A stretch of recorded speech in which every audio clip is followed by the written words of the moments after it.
Hello friends, നമസ്കാരം. നമ്മുടെ Kerala T V സീരിയലിലേക്ക് എല്ലാവർക്കും സ്വാഗതം. കുഞ്ഞിൻ്റെ നൂലുകെട്ട് അടിപൊളിയാക്കാനുള്ള സംസാരത്തിലാണ് നമ്മുടെ അരുന്ധതിയും ലക്ഷ്മിയും അതുപോലെ തന്നെ മഹേശ്വരനും. അവർക്ക് ഭയങ്കര സന്തോഷം കേട്ടോ. അങ്ങനെ ഇവർ സംസാരിച്ചുകൊണ്ടിരിക്കുമ്പോൾ നമ്മുടെ ലക്ഷ്മി മഹേശ്വരനെ ഞെട്ടിച്ചുകൊണ്ട് മഹേശ്വരൻ്റെ മനസ്സിലേക്ക് പങ്ക് വിളിച്ചു പറഞ്ഞു, എൻ്റെ പൊന്നേട്ടത്തി, മഹാദേവേട്ടൻ പണിയിപ്പിച്ച് വെച്ചിരിക്കുന്ന പൊന്നറിഞ്ഞാണ് വേണം കുഞ്ഞിന് കെട്ടാനെന്ന്. അപ്പം അത് കേട്ടപ്പോൾ അതെ, അത് തന്നെയല്ലേന്ന്. അപ്പം അതെങ്ങനെയാണ് നിനക്ക് മനസ്സിലായത് ലക്ഷ്മി എന്ന് ചോദിച്ചു ഈ മഹേശ്വരൻ. അത് പിന്നെ ഞാനിത് നേരത്തെ തന്നെ ലക്ഷ്മിയെ കാണിച്ചിരുന്നു മഹേശ്വര എന്നും പറഞ്ഞുകൊണ്ട് അരുന്ധതി അന്നേരം പറഞ്ഞു. ഇത് കേട്ടപ്പോൾ ആണോ, എത്ര നാളത്തെ ആഗ്രഹമാണ് ഈ ഒരു കാര്യം എന്നും പറഞ്ഞുകൊണ്ട് അരുന്ധതി ഇങ്ങനെ അവരോടിരുന്ന് പറയാം. പിന്നെ മഹേശ്വര, നീയേ ഇതൊന്ന് കൊണ്ടുപോയിട്ട് ഇതൊന്ന് പോളിഷ് ചെയ്ത് കൊണ്ടുപോകാനെന്ന് പറഞ്ഞുകൊണ്ട് സ്വർണ്ണമൊക്കെ എടുത്തു കൊടുത്തു. ഇത് കുഞ്ഞിൻ്റെ അര കിടക്കുമ്പോൾ തിളങ്ങണമെന്നൊക്കെ പറഞ്ഞുണ്ട് അവർ. അപ്പോൾ ഇവരിങ്ങനെ സംസാരിച്ചുകൊണ്ടിരിക്കുന്ന ഈ സമയത്ത് പിന്നെ കാണിക്കുന്നത് പിങ്കിയും അതുപോലെ തന്നെ ഗിരിജയും കൂടെ അവിടെ ഇരിക്കുക. പക്ഷേ കുഞ്ഞും അപ്പുറയാണ്, ഭയങ്കര കരച്ചിലാണ്. ഗിരിജയ്ക്കാണ് ഇരുന്നിട്ട് ഇരിപ്പുറയ്ക്കുന്നില്ല. കുഞ്ഞിൻ്റെ കരച്ചിൽ കേട്ടിട്ട് എനിക്ക് ഇരിക്കാൻ പറ്റുന്നില്ലെന്നും പറഞ്ഞുകൊണ്ട് ഗിരിജ ഇങ്ങനെ പറയുക, ഇപ്പം മിക്കവാറും സമയം കുഞ്ഞ് അവളുടെ കയ്യിലാണല്ലോ, നിൻ്റെ അടുത്തേക്ക് പാല് കുടിക്കാൻ മാത്രമാണല്ലോ കൊണ്ടുവരത്തുള്ളൂ എന്ന് പറഞ്ഞുകൊണ്ട് ഗിരിജ ചെറിയമായി പുറപ്പെടുവിച്ച തിട്ടൂരുമായിട്ടാണല്ലോ അവളുടെ യാത്ര, നടക്കട്ടെ എന്ന് പറഞ്ഞുകൊണ്ട് പിങ്കി എന്നേരത്തേക്കും അവിടെ ഇരുന്ന് ഇങ്ങനെ ഗിരിജയോട് പറയാം. പിങ്കിക്കാണ് സഹിക്കുന്നില്ല. അപ്പോഴത്തേക്കും നന്ദ അങ്ങോട്ടേക്ക് വന്നു.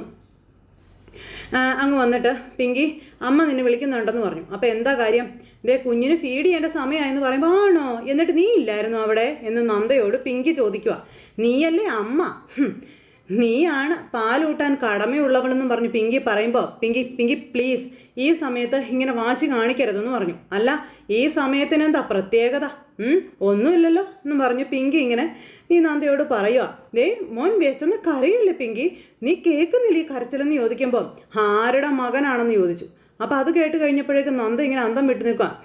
ഞാൻ നിൻ്റെയും നിൻ്റെ കുഞ്ഞിൻ്റെയും ഇടയ്ക്ക് ഒരു ശല്യം ആകുന്നില്ലെന്നും പറഞ്ഞിങ്ങനെ നിൽക്കുമ്പോൾ പിങ്കി എന്നും പറഞ്ഞ് നന്ദ വിളിച്ചു. എന്തൊരു പുകയിലായിരുന്നു പ്രസവിച്ചവള്, മാറി നിൽക്കുക, അതിനേക്കാളും വില വഴിയിൽ നിൽക്കുന്നവൾക്കാ ഇപ്പം എന്താടി പറ്റിയത്, ഇപ്പം നിനക്കെന്താ ഒരു വിലയില്ലേന്ന് ചോദിച്ചുകൊണ്ട് ഇങ്ങനെ ഈ ഗിരിജ ഇങ്ങനെ കളിയാക്കുമ്പോൾ പിങ്കി പ്ലീസ്, മോൻ വിശന്നിട്ടാ കരയുന്നതെന്ന് പറഞ്ഞപ്പോൾ ഇപ്പം നിനക്ക് മനസ്സിലായോടി, നീയൊക്കെ എത്ര ചമഞ്ഞാലും എൻ്റെ ഒപ്പം സ്ഥാനം നിനക്ക് കിട്ടില്ല എന്നുള്ളത്. അപ്പോൾ പിങ്കി പ്ലീസ് വാശി തീർക്കാൻ നീ നിൽക്കരുതെന്നും പറഞ്ഞ് നന്ദ വിങ്ങിപ്പൊട്ടി കരയുമ്പോൾ എങ്കിലേ നീ എനിക്കൊരു വാക്ക് തരണമെന്ന് പറഞ്ഞു. എന്നോട് ചോദിക്കാതെ എൻ്റെ കുഞ്ഞിനെയും എടുത്തുകൊണ്ട് പോവില്ല എന്ന്. അപ്പം നന്ദ ഇവള് ശരിക്കും തളയ്ക്കുക. അങ്ങനെ കുഞ്ഞിൻ്റെ അവസ്ഥയ്ക്ക് കണ്ടിട്ട് നന്ദ അവളോടത് പറയുക. അപ്പോൾ ഇവക്കട്ടെ ഞാൻ വെച്ചിട്ടുണ്ട്, ഇപ്പോഴല്ല പിന്നീടെന്നും പറഞ്ഞുകൊണ്ട് പിങ്കി ഇങ്ങനെ പറയുന്നു. അപ്പോഴത്തേക്ക് നന്ദ കൊണ്ടുവന്ന് കുഞ്ഞിനെ കൊടുത്തു. സ്നേഹം അങ്ങോട്ട് ഒലിച്ച് വീഴുവാണ് കുഞ്ഞിൻ്റെ മേലെ പിങ്കിക്ക്. അയ്യോടാ വിശന്ന് കരഞ്ഞ് തളർന്നു കുഞ്ഞ്. അപ്പോഴേക്കും പിങ്കി പൊന്നല്ലേടാ എന്നും ചോദിച്ചോട്ട് പിങ്കി, എടി എന്ത് കാഴ്ച നിൽക്കാനാടി ഇവിടെ നിൽക്കുന്നത്, ഇറങ്ങി പുറത്തു പൊടിയെന്നും പറഞ്ഞ് നന്ദയെ ഇവിടെ നിന്ന് പറഞ്ഞു വിടുക. അപ്പോൾ ഇത് കഴിഞ്ഞ് എല്ലാവരും കൂടെ കൂടിയിരിക്കുക. അപ്പോൾ തൻ്റെ നിസ്സഹായ അവസ്ഥ നന്ദ ഇവരോട് പറഞ്ഞു. അപ്പോൾ എന്താ സംഭവിച്ചതെന്ന് ഞാൻ എത്ര തവണ ചോദിച്ചെന്നോ, ഈ നന്ദ മോൾക്ക് പറയാൻ പേടിയാണെന്നും പറഞ്ഞു ലക്ഷ്മി ഇങ്ങനെ പറഞ്ഞു. അപ്പോൾ അരുന്ധതി, നീ വലിയ തൻ്റെ ഉള്ളവളല്ലേ, ഒന്ന് കൊടുക്കാറുന്നില്ലേ അവിടെ ചെവിട് നോക്കിയെന്നും പറഞ്ഞുകൊണ്ട് ഈ അരുന്ധതി നിന്നോടുള്ള വാശിക്ക് കുഞ്ഞിന് മുലപ്പാല് നിഷേധിച്ച അവൾ ഒരു മനുഷ്യ സ്ത്രീ ആണോ എന്നും ചോദിച്ചുകൊണ്ട് അരുന്ധതി ഇങ്ങനെ ചോദിക്കുന്നതും കേട്ടാ ഗൗതം വരുന്നത്. കേട്ടിട്ട് എൻ്റെ കയ്യും കാലം തരിക്കായിരുന്നു എന്ന് ലക്ഷ്മി പറഞ്ഞു. അപ്പം ഞാൻ കുഞ്ഞിനെ അനുവാദം ചോദിക്കാതെ കൊണ്ടുപോകില്ല എന്ന് പറഞ്ഞിട്ടാ പിങ്കി അത്രയും ദേഷ്യപ്പെട്ട് എന്നോട് സംസാരിച്ചതെന്നൊക്കെ പറയണു. അപ്പോൾ കൂടുതൽ എന്തെങ്കിലും ഞാൻ പറയുകയോ പ്രവർത്തിക്കുകയോ ചെയ്താൽ ഇനി അവൾ എന്തെങ്കിലും ചെയ്യൂ എന്ന് പേടിച്ചിട്ട് ഞാനെന്നും പറഞ്ഞു നന്ദ ഇങ്ങനെ കരയുന്നതെല്ലാം ഗൗതം നിന്ന് കേൾക്കുക. അപ്പം നന്ദമോള് അന്ന് എത്ര തവണ പറഞ്ഞതാ പിങ്കിയെ വാടകാമ്മ ആക്കരുതെന്ന്. ഈശ്വരാ, നന്ദമോൾ അന്ന് പറഞ്ഞതുപോലെ തന്നെ കാര്യങ്ങളെല്ലാം ആയില്ലേന്ന് ലക്ഷ്മി അന്നേരം ചോദിക്കുന്നു. കുഞ്ഞിനെ വെച്ച് തന്നെ അവൾ വില പേശിയിരിക്കുകയല്ലേന്നും ചോദിച്ച് നമ്മുടെ ലക്ഷ്മി ഇങ്ങനെ പറഞ്ഞു. ഇത് കേട്ടപ്പം നിർത്തിത്തരാം അവളുടെ വില പേശൽ, ഞാൻ നിർത്തിത്തരാം, നീ അവളോട് ഇങ്ങോട്ട് വരാൻ പറഞ്ഞില്ലായിരുന്നു ലക്ഷ്മി എന്ന് ചോദിച്ചപ്പോൾ ഏട്ടത്തി ഞാൻ പറഞ്ഞതാ കുഞ്ഞിനെ ഉറക്കിയിട്ട് വരാമെന്ന് പറഞ്ഞെന്ന് പറയുമ്പോൾ കുഞ്ഞിനെ നോട്ടം ഇന്നത്തോടെ ഞാൻ തീർത്ത് കൊടുക്കുന്നുണ്ട് അവക്കെന്നും പറഞ്ഞുകൊണ്ട് അരുന്ധതി കട്ടായും ഇങ്ങനെ അവിടെ ഇരുന്ന് പറയണം. അപ്പോഴത്തേക്കും പിങ്കിയും ചിറ്റയും കൂടെ അങ്ങോട്ടേക്ക് വന്നു. വല്യമ്മായി വിളിപ്പിച്ചെന്ന് പറഞ്ഞല്ലോ എന്നും പറഞ്ഞിങ്ങനെ വന്നപ്പോൾ വല്യമ്മായോ വിളിക്കരുത് നീ എന്നെ അങ്ങനെയെന്നും പറഞ്ഞുകൊണ്ട് അരുന്ധതി പിങ്കിയുടെ നേരം ചെന്നില്ലേ ചാടിക്കയറി. ഗിരിജി ഇങ്ങനെ നോക്കുവാണ്. അപ്പോൾ എല്ലാവരും ഇങ്ങനെ നിൽപ്പുണ്ട്. നിനക്ക് എങ്ങനെ ധൈര്യം വന്നു ആ പിഞ്ചു കുഞ്ഞിനെ മുലപ്പാൽ നിഷേധിക്കാനെന്നും ചോദിച്ചുകൊണ്ട് അരുന്ധതി ചോദിക്കുമ്പോൾ ഈ പറയുന്ന പിങ്കി നമ്മുടെ നന്ദയെ തുറച്ചു നോക്കുക. നിന്നെയും ഒരമ്മ പ്രസവിച്ചത് തന്നെയല്ലേടി, നീ ഒരു പെണ്ണല്ലേ എന്നും ചോദിക്കുന്നു. അപ്പോഴും പിങ്കി ഇങ്ങനെ തുറച്ച് നോക്കിക്കൊണ്ട് ഇങ്ങനെ നിൽക്കുക നന്ദയെ. ഗിരിജ ഒന്നേരം ഇങ്ങനെ നോക്കിക്കൊണ്ട് നിൽക്കുക കേട്ടോ. ആ സമയത്ത് ദേ നന്ദയെ നോക്കി ഭയപ്പെടുത്തുവാണോടി എന്ന് ചോദിച്ചു. ഒരു കാര്യം ഞാൻ നിന്നെ ഓർമ്മപ്പെടുത്തിയേക്കാം. സർവം സഖയുടെ ഭാവം അണിഞ്ഞാലേ നീ സരോഗസിക്ക് എൻ്റെ മുന്നിൽ തയ്യാറായത്. എന്നിട്ട് ദേ ആ കുഞ്ഞിൻ്റെ കരച്ചിൽ നിനക്കിപ്പോൾ പുല്ല് വില അല്ലേടിയെന്ന് പിങ്കിയോട് അരുന്ധതി ചോദിക്കണം. അവളെ അവിടെ ഇട്ട് വലിച്ച് കീറുകയാണ് ചെയ്തത് നമ്മുടെ അരുന്ധതി. അവക്കൊന്നും കൂസലില്ല. അപ്പം അരുന്ധതി ചേച്ചി ഇത് എന്തറിഞ്ഞിട്ടാ പറയുന്നത് ഗിരിജ ചോദിച്ചപ്പം മിണ്ടി പോകരുത് ഗിരിജ എന്നും പറഞ്ഞു ഗിരിജയുടെ നേരെ അങ്ങ് ചെന്ന് അരുന്ധതി. അവളെ ആ വീട്ടിൽ നിന്ന് ഇറക്കി വിട്ട ഈ പ്രശ്നങ്ങളെല്ലാം തീർന്നു. പക്ഷെ അവളെ ഇറക്കി വിടുവോ ഇല്ല. ഈ ദുർബോധത്തിന് വേണ്ടി എന്നോട് സംസാരിക്കാൻ വന്നാ നിനക്ക് അവളടിച്ച് പൊട്ടിക്കും ഞാൻ എന്ന് പറഞ്ഞപ്പോൾ ചുറ്റുമില്ലല്ല. ഇവിടെ ഇത് ഇന്ത്യവരത്തിലെ കോടതിയാണ്. ഇവിടെ സത്യത്തിനു മേലെ കാഴ്ചകൾക്ക് പ്രാധാന്യം എന്ന് പറഞ്ഞപ്പോൾ നുണകൾക്ക് പ്രാധാന്യം എന്ന് പറഞ്ഞു. നുണ പറഞ്ഞത് ആരടി നുണ പറഞ്ഞതെന്ന് അരുന്ധതി ചോദിച്ചപ്പോൾ അതേ ഇവളാ നുണ പറഞ്ഞതെന്ന് പിങ്കി. പ്രസവിക്കാതെ അമ്മയായ ഈ പരിശുദ്ധയാണെന്നും പറഞ്ഞുകൊണ്ട് പിങ്കി ഇങ്ങനെ പറഞ്ഞപ്പോൾ ദേ പിങ്കി നിർത്തിക്കോളാൻ പറഞ്ഞു. നീ വെറുതെ നന്ദമോളെ കുറ്റപ്പെടുത്തരുതെന്ന് ലക്ഷ്മി പറയുക. അത് കേട്ടപ്പോൾ നിങ്ങൾക്ക് പിന്നെ ഇവള് പറയുന്നതാണല്ലോ വേദവാക്യം. ഒരു കുഞ്ഞിനെ പ്രസവിച്ച എൻ്റെ ത്യാഗത്തിനും സഹനത്തിനും പുല്ലുവിലയാണല്ലോ. പക്ഷെ ഒരു കാര്യം ഞാൻ പറഞ്ഞേക്കാം. ഇവള് വളച്ചു കെട്ടി പറഞ്ഞ നുണകളൊന്നും സത്യമാവില്ല എന്ന് പറയുമ്പം ഇവൾ എന്ത് നുണ പറഞ്ഞെന്നാ നീ പറയുന്നതെന്ന് അരുന്ധതി ചോദിച്ചു. അത് കേട്ടപ്പോൾ പിങ്കി പറയാൻ പാകത്തിന് നിൽക്കുക. കുഞ്ഞ് വിശന്ന് കരഞ്ഞ് നിന്റെ മുന്നിൽ എന്നിട്ട് നീ പാല് കൊടുക്കില്ല എന്ന് പറഞ്ഞില്ലേ എന്ന് ചോദിച്ചപ്പം എങ്ങനെ ഇരിക്കുന്നു ചിറ്റേ എന്ന് പിങ്കി ചോദിക്കുന്നു. ഇതിനാണ് പറയുന്നത് അർദ്ധസത്യങ്ങളെന്ന്. എന്നാ പൂർണ്ണ സത്യം നീ തന്നെ അങ്ങ് എഴുന്നള്ളിച്ചേ എന്ന് അരുന്ധതി പറഞ്ഞു. അപ്പോഴേക്കും പിങ്കി വളച്ചു കെട്ടി കാര്യങ്ങൾ പറയാം. കുഞ്ഞെവിടെയെന്നുള്ള ടെൻഷനിൽ ഒരു തവണ എനിക്ക് പാനിക് അറ്റാക്ക് വരെ വന്നു. അത് നിങ്ങൾക്കറിയാവുമെന്ന് ചോദിച്ചുകൊണ്ട് പിങ്കി ഇവിടെ കിടന്ന് ഉരുണ്ട് കളിക്കുക. ഇതൊക്കെ നുണയാണെന്ന് അറിയാം. പിങ്കിമോളുടെ നെഞ്ചിനെ എത്ര തവണ ഇടിച്ചു കഴിഞ്ഞിട്ടാ ശ്വാസം വീണതെന്ന് അറിയാവോ എന്നൊക്കെ ചോദിക്കുക ഗിരിജ. അപ്പോൾ പെറ്റ അമ്മയ്ക്ക് അതിൻ്റെ വേദന അറിയുള്ളൂ. ആ കാര്യം ഞാൻ ഇവളോട് പറഞ്ഞു. ദേ എന്നോട് നിങ്ങൾ പറഞ്ഞത് എന്താ? ഫുൾ ടൈം കൊച്ചിനെ നന്ദയെ ഏൽപ്പിക്കാനല്ലേ പറഞ്ഞു? അങ്ങനെ നിങ്ങളെ ടെൻഷൻ ഒഴിവാക്കാനല്ലേ പറഞ്ഞത്? അപ്പോഴാണ് നന്ദ വന്ന് പറഞ്ഞത് കുഞ്ഞിനെ ഫീഡ് ചെയ്യണമെന്ന്. അപ്പം ചിറ്റ് പറഞ്ഞു അത് ചെയ്യണ്ടാന്ന്. അപ്പോഴേക്ക് ഇവള് കാര്യങ്ങൾ വളച്ചൊടിക്കുക. അപ്പം ഞാൻ പറഞ്ഞു നന്ദയോട് എനിക്കിനി പറ്റില്ല, എന്നോട് പറയാതെ കുഞ്ഞിനെ കൊണ്ടുപോവുകയാണെങ്കിൽ കുഞ്ഞിനെ നീ തന്നെ നോക്കിക്കോ എന്ന്. അപ്പം നന്ദ ഇങ്ങനെ കണ്ണും വായും പൊളിക്കുകയും നുണ കേട്ടിട്ട്. അപ്പോൾ പിങ്കി ആരാ?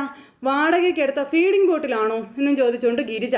അപ്പോഴേക്കും നന്ദ ഇങ്ങനെ അല്ലെന്നുള്ള രീതി തലയാട്ടുന്നുണ്ട്. വല്യമ്മായി ഈ വീട്ടിൽ അനന്തരാവകാശിക്ക് ഇപ്പം വേണ്ടത് പെറ്റമ്മയുടെ മുലപ്പാലും സ്നേഹത്തിൻ്റെ ചൂടുമാണെന്നും പക്ഷെ നന്ദയ്ക്ക് അധികാരം കാണിക്കാൻ ഇടയ്ക്കിടയ്ക്ക് എന്നെ ഭയപ്പെടുത്തുന്ന പരിപാടി ഇനി പറ്റത്തില്ലെന്നും പിങ്കി. പിന്നെ കുഞ്ഞിനെ എൻ്റെ അടുത്തേക്ക് കൊണ്ടുവന്നപ്പോൾ അപ്പം തന്നെ ഞാൻ വാങ്ങി ഫീഡ് ചെയ്യുകയും ചെയ്തു എന്ന് പിങ്കി പറഞ്ഞു. നന്ദ ഇങ്ങനെ ആകെ നിസ്സഹായതയോടുകൂടി നിൽക്കുക. അപ്പം ശരി സമ്മതിച്ചു.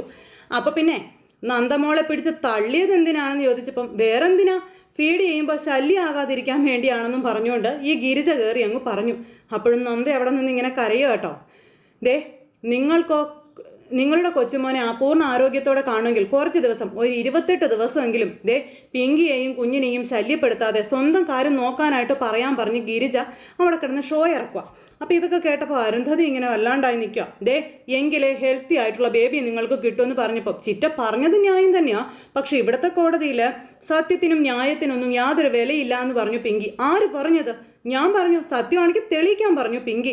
എന്നെയും കുഞ്ഞിനെയും കുറച്ച് നാളത്തേക്ക് വെറുതെ വിടാൻ പറഞ്ഞു. ആ സമയത്ത് നന്ദേ നിനക്ക് അവളോട് അനുവാദം ചോദിക്കാതിരുന്നേന്ന് ചോദിച്ചപ്പം അമ്മ മുറിയിൽ ആരും ഇല്ലായിരുന്നു എന്ന് പറഞ്ഞപ്പോൾ മുറിയിലുള്ളവരൊക്കെ മാഞ്ഞു പോയോ എന്ന് ചോദിച്ചു പിങ്കി. നിന്നോട് തർക്കിക്കാൻ ഞാൻ ആളല്ല എന്ന് പറഞ്ഞു നന്ദ. കേട്ടെടുത്തോളം കുഞ്ഞിനിപ്പോൾ പിങ്കിയാണ് ആവശ്യമെന്നും പറഞ്ഞുകൊണ്ട് അരുന്ധതി ഇങ്ങനെ പറഞ്ഞ അവകാശം പിങ്കിക്ക് അങ്ങ് എഴുതി കൊടുക്കുക. 28 കെട്ടുന്നത് വരെ പിങ്കി കുഞ്ഞിനെ നോക്കട്ടെ എന്നും പറഞ്ഞുകൊണ്ട് അരുന്ധതി അങ്ങ് പറഞ്ഞു. അപ്പോൾ പിങ്കിക്ക് കുറച്ച് സന്തോഷമായി, ഗിരിജയ്ക്കും സന്തോഷമായി.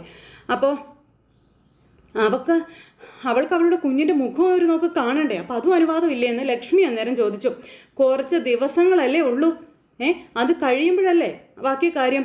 പിങ്കി അതുവരെ കുഞ്ഞിനെ പരിചരിക്കട്ടെ എന്ന് പറഞ്ഞു. അപ്പോൾ വല്യമ്മയെന്നും പറഞ്ഞ് നന്ദ വിളിച്ചപ്പോൾ ഇനി ഇതിൽ ചർച്ചയില്ല എന്നും പറഞ്ഞുകൊണ്ട് വല്യമ്മ അങ്ങ് പറഞ്ഞു 28 ദിവസത്തെ കാര്യമല്ലേ, അതുവരെ നീ സഹിക്കാൻ പറഞ്ഞു. അങ്ങനെ നന്ദ വിങ്ങിപ്പൊട്ടി കരയുന്നത് നമ്മുടെ ഗൗതം ഇങ്ങനെ നോക്കി നിൽക്കുക. ഈ സമയത്ത് പടയിളകി വരുന്നത് പോലെ എല്ലാവരും കൂടി ചെന്ന് വാളും കുന്തമായി നിനക്കെതിരെ വന്നതെന്ന് പറഞ്ഞു പിങ്കിയും ഗിരിജയും കൂടെ അപ്പുറം മാറി നിന്ന് സംസാരിക്കുക. അപ്പോൾ ആര് വന്നിട്ട് ഒരു കാര്യമില്ല ചിറ്റേ, കരുക്കളെല്ലാം നീക്കി പൂട്ടേണ്ടവരെ പൂട്ടിയും വെട്ടേണ്ടവരെ വെട്ടിയും എങ്ങനെയാണ് നീങ്ങേണ്ടതെന്ന് ഉറപ്പിച്ചിട്ട് തന്നെയാണ് പിങ്കി ഈ കളത്തിൽ ഇറങ്ങിയിരിക്കുന്നത് എന്നിങ്ങനെ പറയുമ്പോൾ അതെനിക്ക് ഇന്നുകൊണ്ട് മനസ്സിലായി മോളെ എന്ന് ഗിരിജ. അല്ല മോളെ നിനക്ക് എവിടുന്ന് കിട്ടി ഇത്രയും ബുദ്ധിയും തൻ്റെ ഇടമൊക്കെ?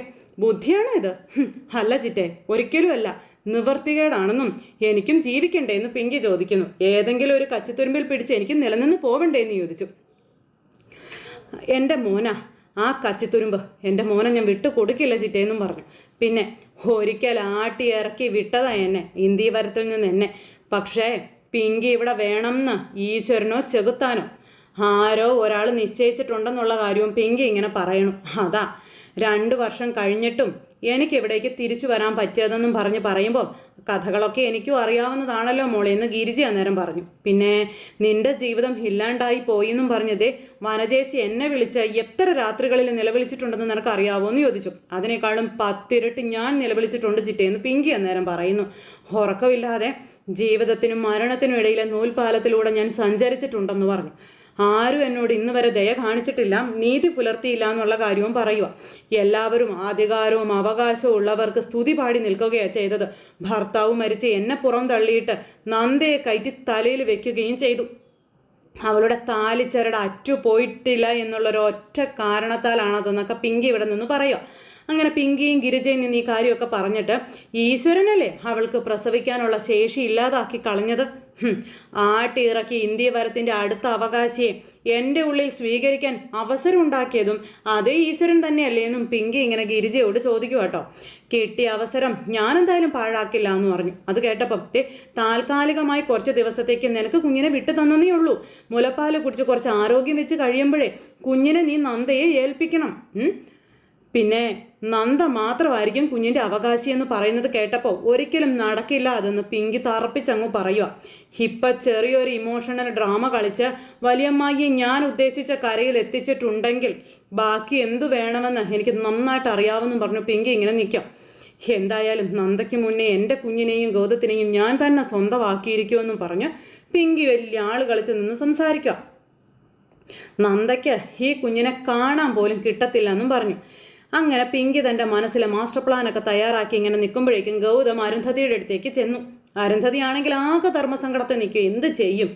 ഞാൻ വല്യമ്മയെ കുറ്റപ്പെടുത്തുകയാണെന്ന് തോന്നുന്നുണ്ടോ എന്ന് ഗൗതം ചോദിച്ചപ്പം ഞാൻ ഒരിക്കലും അങ്ങനെ പറഞ്ഞില്ലല്ലോ ഗൗതം. അല്ല, ഒന്നും പറഞ്ഞിട്ടില്ല. അത് കേട്ടപ്പം മോനെ നീ ഒന്ന് ഓർത്ത് നോക്കിക്കേ, നീ നന്ദയ്ക്ക് വേണ്ടി വാദിക്കുകയാണെന്ന് പറഞ്ഞു. ഞാൻ പറയുന്നത് അതെല്ലാം സത്യമായിട്ടുള്ള കാര്യങ്ങളാണ്. പക്ഷേ മോനെ എനിക്ക് ഒരു പക്ഷത്തേക്ക് മാത്രം ചാഞ്ഞു നിൽക്കാനായിട്ട് പറ്റത്തില്ല എന്ന് പറഞ്ഞു. ഞാൻ ഈ തറവാടിൻ്റെ കാരണവത്തിയാണെന്നും പറഞ്ഞ് അരുന്ധതി ഇങ്ങനെ പറയുമ്പോൾ വല്യമ്മേ നന്ദ എൻ്റെ മോൻ്റെ അമ്മയാണ്. ഒരമ്മയ്ക്ക് കുഞ്ഞിനെ കാണാൻ അനുവാദം ഇല്ല എന്ന് പറഞ്ഞാൽ അതിനേക്കാളും വലിയൊരു അനീതി അതെവിടെയുള്ളതെന്ന് ചോദിച്ചു. മോനെ ബൈബിളിൽ സോളമൻ രാജാവിൻ്റെ നീതിന്യായത്തിൻ്റെ ഒരു കഥയുണ്ട്, അത് നിനക്കറിയില്ലേ എന്ന് ചോദിച്ചു. 2 സ്ത്രീകൾ ഒരു കുഞ്ഞുമായിട്ട് വന്നു. പിന്നെ ഇരുവരും വാദിക്കുന്നത് ആ കുഞ്ഞിനെ അവരവർ പ്രസവിച്ചതാണെന്നും പറഞ്ഞുകൊണ്ടാണെന്നുള്ള കാര്യം അരുന്ധതി പറയുന്നു. ശാസ്ത്ര സാങ്കേതിക വിദ്യകളൊന്നും വളരാത്തൊരു കാലത്ത് തർക്കം കണ്ടപ്പോൾ രാജാവ് പറഞ്ഞു ഒരു മരപ്പലകയിൽ വെച്ച് ഒരു വാളുകൊണ്ട് കുഞ്ഞിനെ 2ആയിട്ട് മുറിക്കാൻ. അപ്പോൾ ഒരു സ്ത്രീ പറഞ്ഞു കുഞ്ഞിനെ മുറിച്ചോളാൻ. അപ്പോൾ മറ്റേ സ്ത്രീ കുഞ്ഞിനെ കൊടുത്തേക്കു എന്ന് പറഞ്ഞ് വിലപിച്ചു. ആ പെറ്റമ്മയ്ക്ക് ആ കുഞ്ഞ് എവിടെയെങ്കിലും ജീവിച്ചാൽ മതിയായിരുന്നു. അങ്ങനെ ആ സ്വന്തം അമ്മയ്ക്ക് തൻ്റെ കുഞ്ഞിനെ തിരികെ നൽകി. അങ്ങനെയാണ് കഥയെന്നും പറഞ്ഞുകൊണ്ട് ഇങ്ങനെ അദ്ദേഹം പറയുക. നന്ദയുടെ കുഞ്ഞാണ് അവനെന്നുള്ളതാണ് സത്യം. അത് സത്യമായ കാര്യമാണ്. ഇവിടെ ഞാൻ ആർക്കാടാ മുൻതൂക്കം കൊടുക്കേണ്ടത്? ഒരു വശത്ത് പ്രസവിച്ച അമ്മ, മറുവശത്ത് സ്വന്തം അമ്മ. ഞാൻ ആരെ ഇതാക്കുന്നു നോക്കുന്നു. പിങ്കി സരോഗസിക്ക് തയ്യാറായി വന്ന ആദ്യ നിമിഷം തൊട്ട് നന്ദ നമ്മളോടെല്ലാം ബാധിച്ചതല്ലേ വല്യമ്മേ, അവൾ ചതിക്കുമെന്ന് പറഞ്ഞ് അന്ന് ആരെങ്കിലും കേട്ടോ എന്ന് ചോദിച്ചു. ആരെങ്കിലും? അന്ന് ഞാൻ പോലും പലയിടത്തും പിങ്കിയെ തുണയ്ക്കുകയാണ് ചെയ്തത്. നിങ്ങളുടെയൊക്കെ ന്യായങ്ങൾ കേട്ടിട്ട് ശരിയല്ലേ എന്ന് ചോദിക്കുക.